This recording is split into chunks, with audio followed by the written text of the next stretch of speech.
नमस्कार, मी डॉक्टर प्रफुल्ल छाजे, MBBS MD medicine, Nerlikar multispeciality hospital येथे ऍज अ फिजिशियन, डायबेटॉलॉजिस्ट आणि इंटेन्सिव्हिस्ट म्हणून कार्यरत आहे.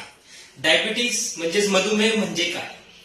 इन्सुलिनची निर्मिती व ऍक्शन किंवा या दोघांमध्ये बिघाड होऊन आपल्याला रक्तातील साखरेचं प्रमाण जे वाढते त्याला आपण डायबिटीज असे म्हणत असतोय. आपण फास्टिंग मध्ये जर BSL चेक केली ती 126 आणि त्यापेक्षा अधिक किंवा 2 तासानंतरची शुगर जेवणानंतरची जी 200 किंवा 200 पेक्षा अधिक किंवा HbA1c हा 6.5 किंवा त्यापेक्षा अधिक असेल तर त्याला डायबिटीज असे म्हणत असतोय.